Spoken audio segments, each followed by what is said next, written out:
दिन चले महाभारत के युद्ध में रक्तचाप के सिवाय कुछ हासिल नहीं हुआ। इस युद्ध में कौरवों के समस्त कुल का नाश हुआ। साथ ही पांडवों को छोड़कर पांडव कुल के अधिकांश लोग मारे गए। लेकिन इस युद्ध के कारण एक और वंश खत्म हो गया। वो था भगवान श्री कृष्ण का यदुवंश।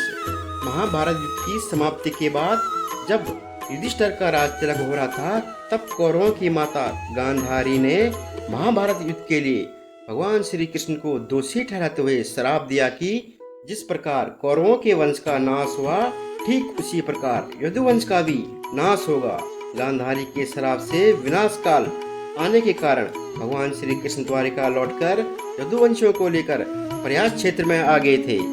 यदुवंशी अपने साथ अन्न भंडार भी ले आए थे। कुछ दिन बाद महाभारत युद्ध की चर्चा करते हुए सात्यकी और कृत्यवर्मा में विवाद हो गया। सात्यकी ने गुस्से में आकर कृत्यवर्मा का सर काट दिया। इससे उनमें आपसी युद्ध भड़क उठा और वे समूह में विभाजित होकर एक दूसरे का संहार करने लगे। इस लड़ाई में श्री कृष्ण के पुत्र प्रद्युम्न और मित्र सात्यकी समेत सभी यदुवंशी मारे गए थे।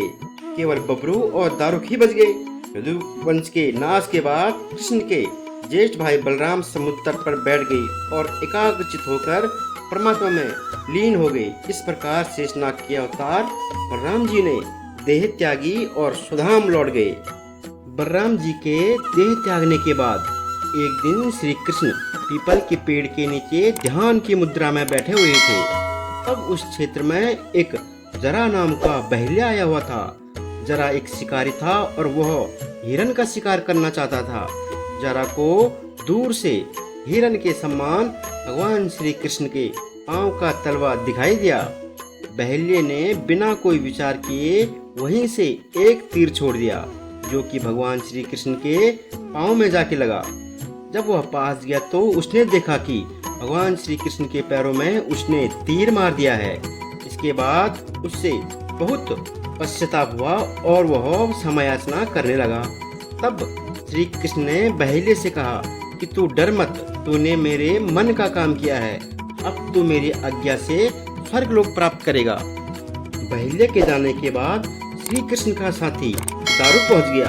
दारुक को देखकर श्री कृष्ण ने कहा कि वह द्वारिका जाकर सभी को यह बताए कि संपूर्ण यदुवंश नष्ट हो चुका है और बलराम के साथ कृष्ण भी स्वधाम लौट चुके हैं। अतः सभी लोग द्वारिका छोड़ दो, क्योंकि यह नगरी अब जलमग्न होने वाली है। मेरी माता पिता और सभी प्रियजन इंद्रप्रस्थ को चले जाएं। यह संदेश देकर दारुक वहां से चला गया। इसके बाद उस क्षेत्र में सभी देवता और स्वर्ग की अप्सराएं, यक्ष, किन्नर, गंधर्व आदि आए और उन्होंने भगवान श्री कृष्ण की आराधना की।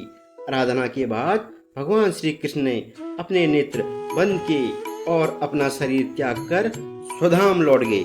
श्रीमद् भागवत के अनुसार जब श्री कृष्ण और बलराम के स्वधाम गमन करने की सूचना इनके प्रियजनों तक पहुंची तो उन्होंने भी इस दुख से प्राण त्याग दिए। देवकी, रोहिणी, वसुदेव, बलराम जी की पत्नियां, श्री कृष्ण की पटरानियां आदि सभी ने शरीर त्याग दिए। इसके बाद अर्जुन ने यदुवंश के निमित्त पिंडदान और श्राद्ध आदि संस्कार किए। इन संस्कारों के बाद यदुवंश के बचे हुए लोगों को लेकर अर्जुन इंद्रप्रस्थ लौट आए। इसके बाद श्री कृष्ण के निवास स्थान को छोड़कर शेष द्वारिका समुद्र में डूब गई। भगवान श्री कृष्ण के स्वधाम लौटने की सूचना पाकर सभी पांडवों ने भी हिमालय की ओर यात्रा प्रारंभ कर दी। इस यात्रा में ही एक एक करके पांडव भी शरीर त्याग करते गए। अंत में युधिष्ठिर स्वशरीर स्वर्ग पहुंचे थे।